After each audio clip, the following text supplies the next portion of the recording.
RChain governance, voting in Rholang. Dan Conley and collaborators, fall 2020. All right. So this is work in progress. Patch is welcome and all that. These are all the collaborators I could find. In particular, feedback on issue 69 or these slides, they're open for comment. Okay, so many of you have tried the RV 2020 prototype, and there's this stuff at the bottom when you're clicking your answers and stuff, the stuff at the bottom changes and it says your response in Rholang, sign and submit. My what? What exactly am I signing? Oh, and I would like a foil for this. Daryl, maybe you would be willing to be my foil. Can you say what? Yeah, that's one of the questions I had. What exactly am I signing? I'll try. Okay. This question makes sense? Yes. Okay. All right. So the first line of it is a rev address that's yours. So the code is going to talk about that using rev adder from. It corresponds to the little icon at the top. 0.001 rev is a little teeny bit of dust. That's the amount. And then the two addresses, each of the two addresses corresponds to one of the answers you've given.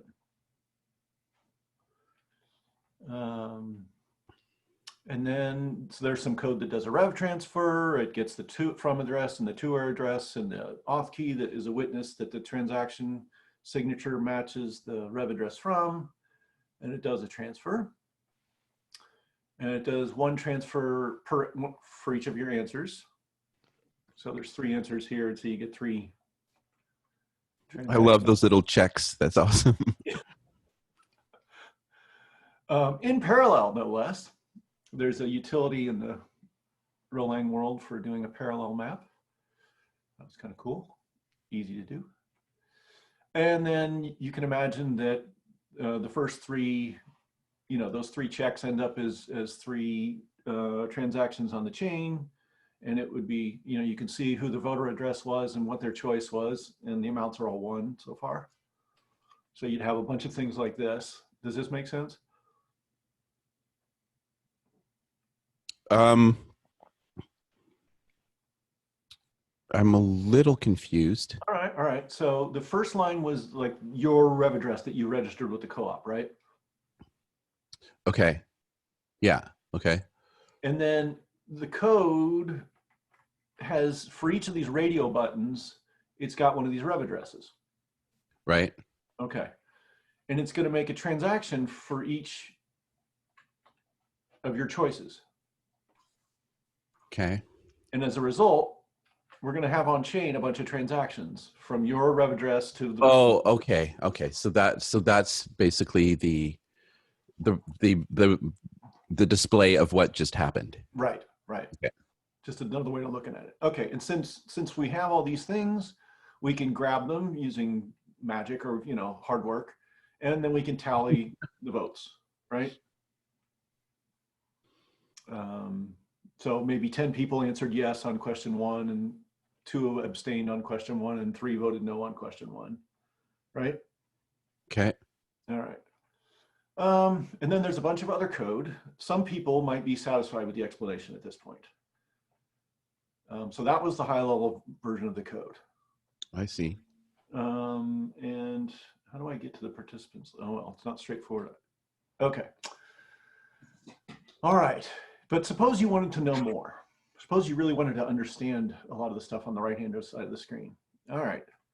I'm going to start at the beginning with the crash course in row calculus. There are 6 Tinker Toys building blocks in row calculus.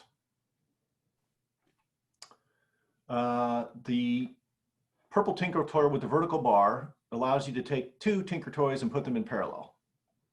All right, you can take the nil Tinker Toy all by itself, that's a process. You can take nil and nil and put them in parallel. You could take nil and nil and nil and put them in parallel, and so on and so on. Am I making sense? Yep. All right. All right, then another one of the Tinker toys is the @ sign. That's the one at the bottom left. And the @ sign allows you to take a process and turn it into a name. And then the star doodad allows you to take a name and turn it back into a process. So you got nil is a process, @nil is a name, star @nil is a process, @star nil is a name, and back and forth as long as you like, right? So um by the way, this is amazing. um so I remember at the Seattle call conference, and Vlad Zamfir was questioned by Greg's mom about what if you could say one thing that you learned from Greg, what would it be? And Vlad said namespaces. Are you just kind of just describing this here, like how you can put? Yes. Namespaces are collections of things that have @ signs on the front of them. I see. Okay. There we are. Okay, and on this slide, you said it's okay to put processes in parallel, right? Okay. Uh-huh. And the star doodad makes a process out of a name, right? Okay. So star @nil is a process, and we can put star @nil in parallel with nil at the bottom, or in this lower right corner, right? So is this what is unique about RChain? Like, are there other approaches out there that do this? So the @ sign and the star are called reflection, and they are somewhat unique to row calculus and stuff. Yeah, they are definitely a big part of the secret sauce. Okay. All right. So I can put star @nil in parallel with nil, right? And then I can make that whole thing into a name by sticking an @ sign in front of it, right? Oh. And I actually have, these are real blocks. Beep, bop, beep, bop, bzz, beep, bzz, Fun. okay, so those are available with a little bit more polish. Okay, so these are real blocks. And you can tell when things fit together and when they don't fit together and stuff like that. Huh. All right, and we could make that available on a website, but that's, I digress. Okay, so I'm allowed to make names of processes of names of processes of names of processes ad nauseum, right? Ad Okay. infinitum, in fact. Okay. All right, now the row calculus has got send and receive, which makes a communication. All right, so the send is the third block on the left. It's the one with the exclamation point in it, right? Okay. And it's got 2 blanks. And the blank on the left takes a name, and the blank on the right takes a process. So on the right-hand side of our screen, to the left of the exclamation point, we've got a name, @nil, right? Okay. Yep. And on the right, we've got a process, nil in parallel with star @nil. Okay. All right, so this represents sending the process to that name. All right. Okay. All right, then we got another block. The second block on the left is 4. That's for receiving. All right. Okay. So I'm going to make one of these forward widgets. It's got 3 blanks in it. The rightmost blank, I've got a process with nil and something not filled in. I'm going to wave my hands just a little bit there. And then the other 2 blocks in a 4 are both names. So the name I'm receiving from here is @nil. And I'm going to hand wave about which name I'm going to put on the other side of the arrow. Fair enough? Okay. All right, so I've got a send and a receive. All right. Now, what happens if I put these 2 in parallel and the name in the send matches the name in the receive in the 4? If I try to call your telephone and you answer your telephone, what happens? Communication. Okay, so what happens in the communication is the process in the parentheses, nil in parallel with star @nil, gets substituted in for the thing between the curly braces, the little blank in the curly braces. And the result is the thing in the curly braces with its blank filled in. Okay. It would be more, I wish I could grab the block and move it over at this point, but I don't have it quite set up like that for it. Well, I think I'm following you so far. Great, great. Okay, so that is row calculus communication. Amazing. Right? There, that was the whole row calculus. There are 5 ways to make processes. You can just nil, you can receive, send, dereference, and parallel. There's 1 way to make names, quote from a process. This is an amazing PR piece. This is like, you know, I've never even started to grasp until this moment. So like, this is just great for me. Yeah, so this is what people get excited about. The whole architecture fits on the front side of the t-shirt. Yeah, yeah. Okay. So iconic. So can we turn this into like a video or something? I think we are doing that right now. We are recording, by the way. I guess that's true. And in that sense, Spirit, let's continue. So, okay, now we have a deep sense of grokking at this point, right? Yeah, this is amazing. Right, okay.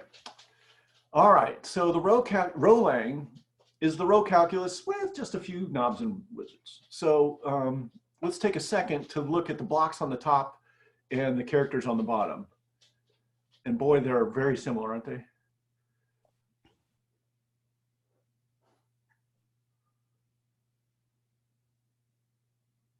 Yes. Right, okay. So the blocks that we were playing with are also Rholang. Okay. Now, we're going to add a little wrinkle. Earlier, we established that row calculus provides for an infinity of names, right? I can go star at blah, blah, blah, blah, make as many as I want, right? Okay. Okay. The new thing is, says, choose one of these infinity of names that does not occur in any other Rholang expression that ever was written down or ever will be written down. So it can query and make sure that that's the only one. Like, yes, well, there's infinity of them, so we must be able to choose one that has this property, right? right. Right. How we do that is a little tricky, but it's clear that we can, right? Okay. All right. And it is thus unforgeable. No one else has ever written that name down. And Yeah. So anyway, so let X stand for that bunch of gobbledygook, that big long name. Then the top piece of text over there turns into the bottom piece of text. We just get to write X instead of. Okay. And that's all there is to a new. Otherwise, it's the same Tinker Toys we were playing with earlier. Okay. All right. All right. Now, this might appeal more to someone who has a little bit of programming experience, but we'll just carry on. So in Rholang, as opposed to row calculus, expressions are processes too. So in row calculus, the sort of basic building block was nil. That was the one that you could build without having anything, without, it doesn't have any blanks in it, right? When we get to Rholang, just like nil, we have 1, 2, 3, ABC, true, false, HTTPS, and row colon. Okay. Okay. And earlier when I said new X was about choosing something that nobody's ever heard of, new X can also be used for things that people do know very well. So basically X here is the quote of this process. All right. And we can also have lists and maps and sets and things like that. We can, and these are all part of Rholang. All right. All right, so there's a little bit more to Rholang that I'm not going to completely explain, but I will just note that contract CXY equals P is just shorthand for a for, which we saw earlier. And there's a thing called a persistent for that has a less than equals instead of a less than dash. And it means keep receiving. And earlier there was just one process that you, when you were sending it. Sorry. Yeah. Earlier, we just had xbang P, but in fact, you can do xbang P1, P2, P3. And in fact, same thing on the receiving end, you can receive 3 at the time, and there's a match thing that I'm not going to explain completely, but these are things. And if one wanted to, one could read all the details about how they work. Okay, back to voting. All right, so all of the voting code is on the right-hand side here, and I've just shrunk some of it and expanded some of it. All right. Okay. All right. So this new thing where we can grab well-known names, or we have grabbed this thing called deploy ID, RChain deploy ID, and it corresponds to the deploy signature. So every time you deploy some code, you sign it, and then each signature is going to be different because you're signing something different every time. So that's just saying deploy ID is a thing that stands for this transaction pretty much. All right, and what we use that for is basically to send the results of the transaction back to the parts of the application that are off-chain. You might send a success in case of all the transactions went through, or a failure in case, you know, there's certain cases where things fail. All right, and that particular deploy ID is unforgeable. It can't be written down in any other deploy. So once this deploy is done, nobody can send there anymore, unless I have shared this deploy ID, but I'm not going to complicate your head just on that right now. So we got this deploy ID thing that we can use. Okay. And in most programming languages, you have a function call. Rholang has send and receive, but you can sort of make a function call out of a send and receive. You choose a new name, and names are also called channels. You choose a new name or channel, RevVault in this case. Oops, that was interesting. RevVault on which to receive the result of the function call. You send your arguments and your return channel to this RL function. I wish I had a pointer that you could see. And you receive the results back on the RevVault, the return channel. That's on the 4 line here, the one with the blue @ _RevVault. And then earlier I said there was some matching, and when you're receiving, you can sort of pick out just part of the name, part of the stuff that you're receiving. So we've matched RevVault to just the second half of the tuple that we're getting back from the registry function. At this point, Jim, are you following me? Can you unmute? Yeah, I mean, Okay. yeah, I know the answer. I'm wondering also if other people are following. Who else is here besides yourself, Ian, and Daryl? Because I'm currently not. Theo.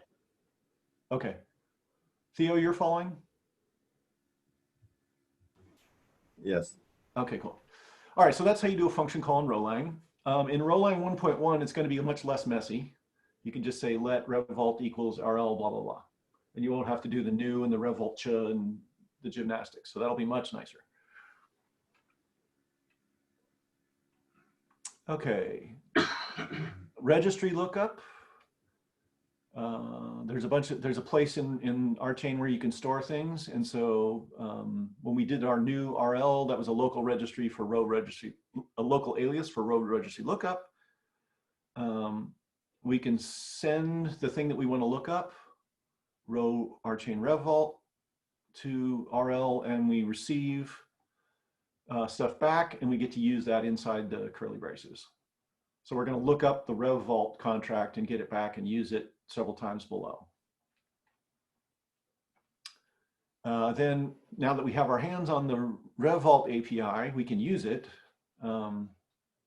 Much like there was a deploy ID, there is also a deployer ID that's only visible to the signer of this deploy. It corresponds to the key for this deploy, and only the guy with that key can write programs to access it. I mean, each key that gets deployed has a separate deployer ID.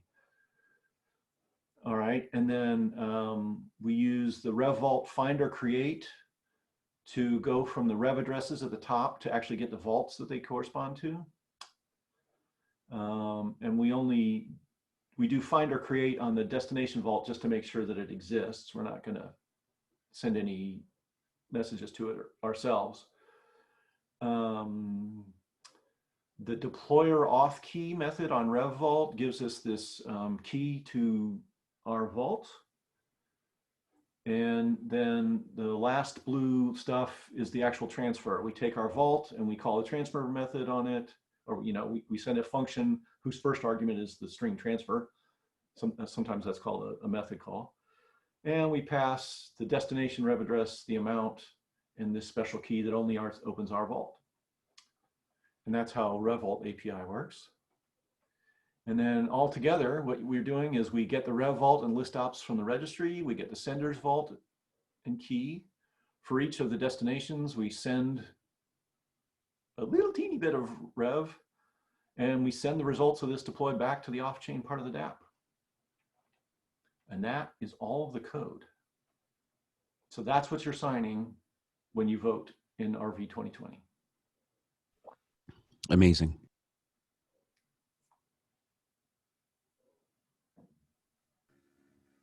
Can you show us what the contract looks like what the ballot looks like?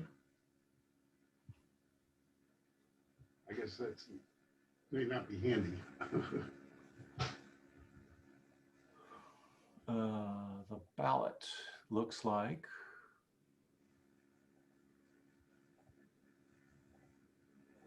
this. Right. So this is a map in Rholang, which looks like JSON, doesn't it? Yeah, so in this slide, we agreed that Rholang includes maps. You can say things like size 1, color blue. Right? So the ballot is represented as a map from the question IDs to some information about each question. And the information about each question is another map, which is fair. And about each question, we have a short description, a link, a destination for yes, a destination for abstain, and a destination for no. An address for yes, an address for abstain, and an address for no.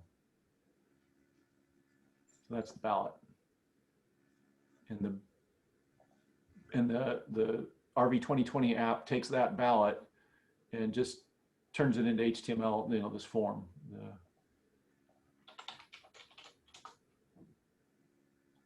So it fetches it from the chain and it sticks it here.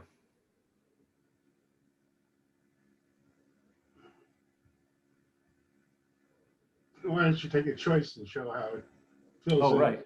Okay, so then if I choose no, I'm down here and I go blip, blap, blip, blap, right? And then all this code down here is just exactly what we were looking at.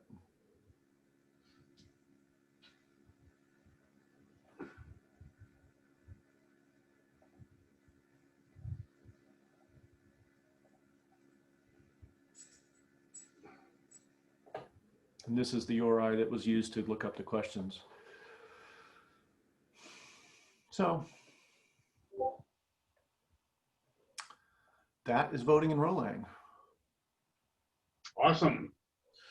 Yeah, this is so great because, like, for me, as pretty much a layperson, like my programming background is like, I learned some HTML and then I started to learn a bit of JavaScript like 20 years ago, and I kind of like never really went past that. So for me, I just told myself there's no way I'm going to actually understand what you guys are doing here. I'm just going to have to accept that you're doing this, but I don't understand it. But I really appreciate you taking the time to kind of explain this in a layperson way, because I actually think I'm grasping it. So thank you for doing this. Yeah, that's the point, is that this is the e pluribus unum 2.0 stuff. This is the, these are social contracts. People can read them.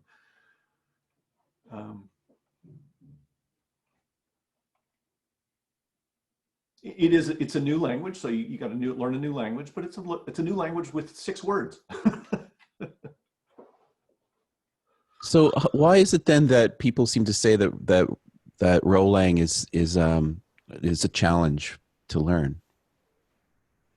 Well, part of it is that, like, for example, this sort of function call is a lot of gymnastics where you're used to just writing f of x, So this is one of the biggest sort of practical typing in a program, pain in the ass kinds of things. The other thing is that everything happens at once by default. In a lot of programming languages, on the first line, you write print hello, and you can count on that being finished before the second line starts. And in Rholang, if you want one thing to happen before another, you have to be explicit about it. Which is actually, in some ways, if you walk into a room of people, if you wanted to get them all to speak in order, you have to be careful and say, Bob, don't speak before Fred does.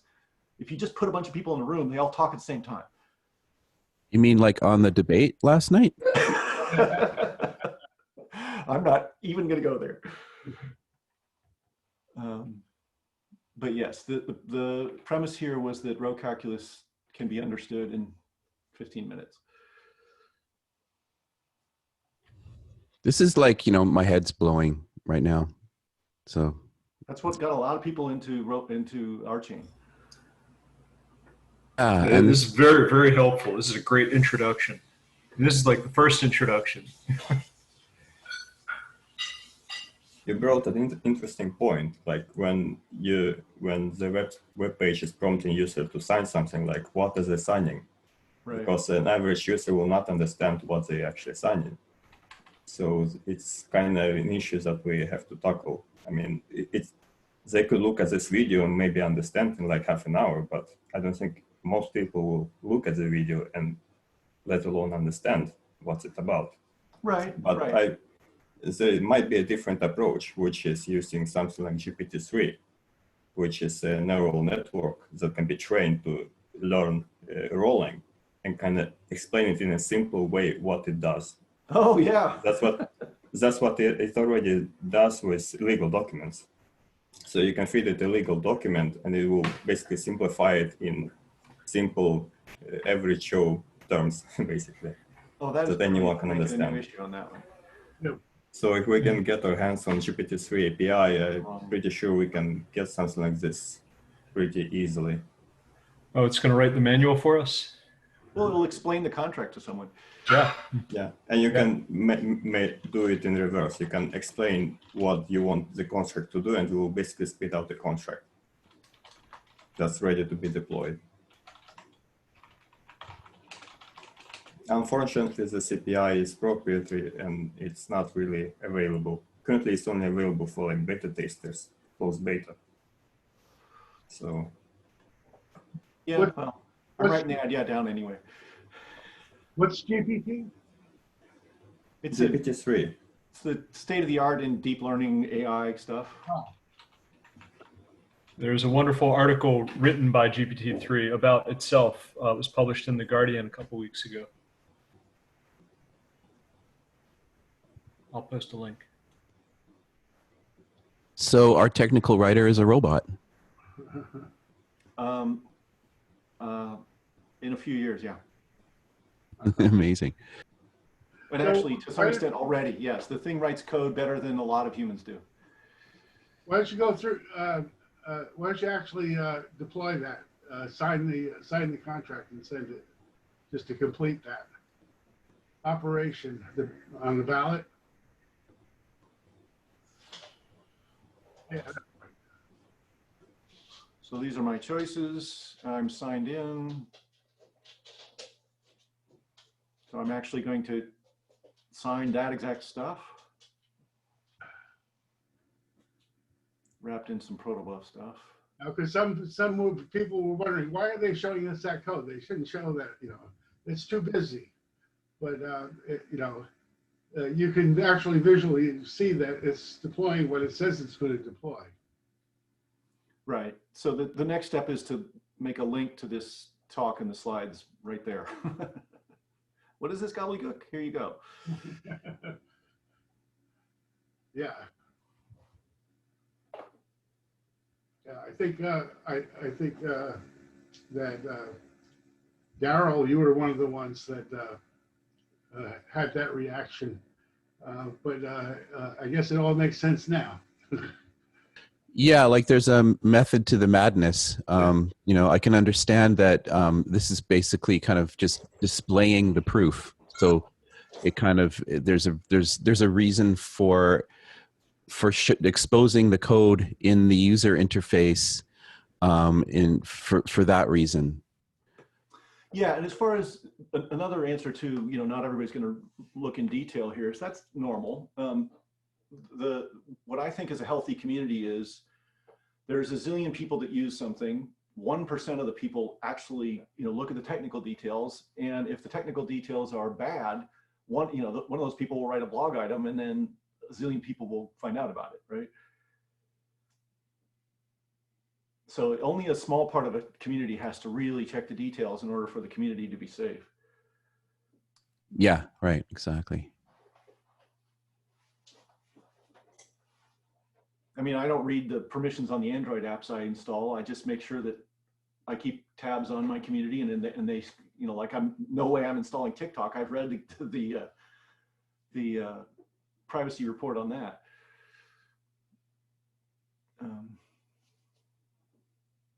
So I've got some more stuff I'm interested to talk about the hackathon. Ooh, I don't know whether there's other stuff that should be covered in this meeting. I'm going to go silent for a while, guys, because I need to still prepare the week in review. So Yeah. Thanks again for this, Dan. Really, really amazing. I really appreciate it. It's so cool. You're welcome. I'm happy to hear more about hackathon. I'm going to start a new recording. Great.